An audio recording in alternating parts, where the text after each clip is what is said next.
आवाज वाटला मला संभाजीनगरचा. चालेल. नवीन लोकांसाठी फर्स्ट माझा परिचय.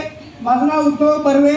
मी परभणीवरून बिलॉंग करतो. जसं आज तुम्ही या हॉलमध्ये येऊन बसलेले आहात तसंच काही वर्ष अगोदर मी पण संभाजीनगरच्या याच हॉलमध्ये एक पहिला प्रोग्राम पाहिला आणि तो प्रोग्राम मला आज पण आठवतोय. सेकंड नंबरच्या सेंटरच्या रोलवर मी बसलो होतो आणि ज्यावेळेस हा प्रोग्राम इथे चालू होता लोकांचा मान सन्मान सत्कार पाहत होतो. त्यावेळेस ज्यावेळेस पहिला प्रोग्राम पाहिला त्यावेळेस माझ्या पायामध्ये सिल्पर चप्पल होती, 100 रुपयाची पॅन्ट आणि 200 रुपयाचा शर्ट होता. आज तुम्ही कुठे आहात आहे ना, कोणी आणलं यापेक्षा कुठं आणलं हा मोस्ट इम्पॉर्टंट पार्ट आहे तुमच्या लाईफ मधला. कारण की तो दिवस मला आज आठवतो. या स्टेजवरती असे मान सन्मान सत्कार मी माझ्या डोळ्यानं पाहत होतो. माझं लक्ष या स्टेजवरती होतं आहे ना. आज तुमचं लक्ष कुठे आहे काय आय डोंट नो. कारण या व्यवसायाच्या अगोदर जवळजवळ 12 वर्षे मी मोबाईलच्या फील्डमध्ये काम केलं. परभणी सारख्या शहरामध्ये रूम किरायाची आणि दुकान किरायाची, तर मोबाईलच्या फील्डमध्ये काम करत असताना दोन्ही पण किरायाचं होतं. माझं घर चालत नव्हतं, नाही चालवावं लागत होतं. कारण की कधी दुकानचं भाडं टायमाला जायचं नाही तर कधी घराचं भाडं टायमाला जायचं नाही. अशा कंडिशन्स मध्ये एका माझ्या परम मित्रानं मला हा प्लॅन असा चहाच्या हॉटेलवरती चहा पीत समजून सांगायचा प्रयत्न केला. मला म्हणे होतो हा व्यवसाय जर तू पार्ट टाइम मध्ये केला तर 100% तुझ्या जीवनामध्ये बदल होऊ शकतं. मी म्हटलं 12 वर्ष मार्केटमध्ये काम करून माझं घर किरायाचं असून स्वतःच झालं नाही तर या व्यवसायामध्ये येऊन 3 वर्ष काम केल्यानंतर माझ्या जीवनामध्ये बदल कसा होईल. ते म्हणे आजपर्यंत झालं नाही ना ते 100% होणार. फक्त एक गोष्ट आहे, आपण लोकांवर विश्वास ठेवतो आहे ना, एखाद्या नातेवाईकावर ठेवतो, भावावर ठेवतो, पण कधी स्वतःचा विश्वास स्वतःवर ते ठेवत नाही. म्हणून आपण सक्सेस होत नाही.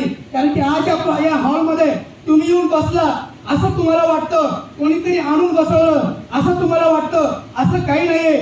जोपर्यंत त्याची मर्जी काय होत नाही ना तोपर्यंत तुम्ही या हॉलमध्ये बसत नाही. तसंच या हॉलमध्ये ज्यावेळेस मी बसतो मला वाटायचं माझ्या मित्रांना आणून बसवलं, पण त्यावेळेस मला कळालं ही इच्छा माझ्या मित्राची नव्हती तर ही इच्छा परमेश्वराची होती. आणि त्यांनी मला सद्बुद्धी दिली हा व्यवसाय समजून घेण्याचा, पार्ट टाइम मध्ये करण्याचा. कारण की मला 2-3 गोष्टी लक्षामध्ये आल्या की इथं कुठल्या प्रकारचं वेळेचं बंधन नाहीये. आपल्या वेळेमध्ये हा व्यवसाय आपण पार्ट टाइम मध्ये करू शकतो. दुसरी गोष्ट इथं कुठल्या प्रकारची वयाची अट नाहीये. 18 वर्षाचा व्यक्ती 18 वर्षाच्या वरून तुम्ही 70 वर्षाची असू द्या तो पण व्यक्ती करू शकतो. आणि तिसरी गोष्ट एक कळालं की इथं कुठल्या प्रकारचं वेळेचं बंधन नाही आणि कुठल्या प्रकारचं पैशाची अडचण असेल तर ते पण आहे.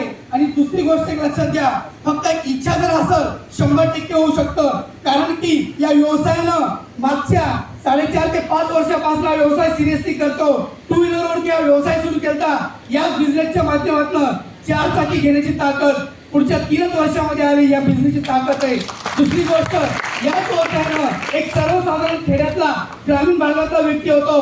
परभणीमध्ये सिटीमध्ये एका कानाकोपऱ्यामध्ये 4 पत्राची रूम का असणं असे ड्रीम होते. पण 2023ला 9 मार्च 2023ला एक 20 लाखाचं घर घेण्याची ताकद याच व्यवसायाने दिली.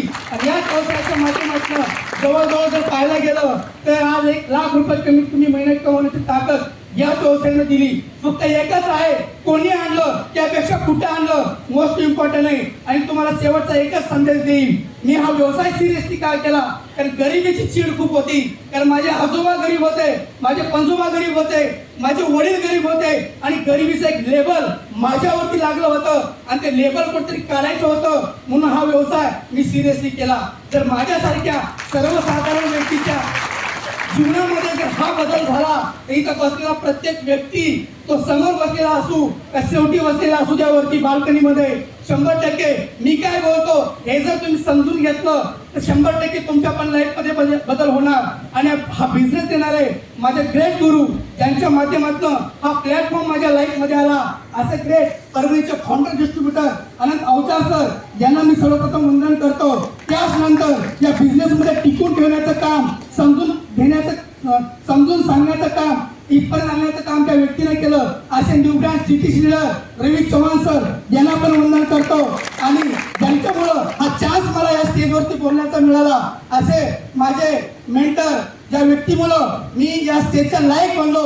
कारण त्यांचे एक शब्द मला अशी खूप मोटिवेट केले. आणि ज्यावेळेस मी डिमोटिवेट होतो तर त्यावेळेस मी मॅडमला कॉल करायचो, सरांना कॉल करायचो. असं बोंद्रे फॅमिलीला पण वंदन करतो. आणि माझे रोल मॉडेल महाराष्ट्र नाही तर भारतातून एकदम जबरदस्त व्यक्तिमत्व, नॉलेजेबल व्यक्तिमत्व, डायमंड एक्झिक्युटिव्ह प्रोफेसर माणिक जाधव सर यांना पण वंदन करतो. त्या बिझनेस मध्ये येण्यासाठी तुम्हाला शुभेच्छा देतो. जय हिंद, जय महाराष्ट्र आणि वंदे महाराष्ट्र. थँक्यू.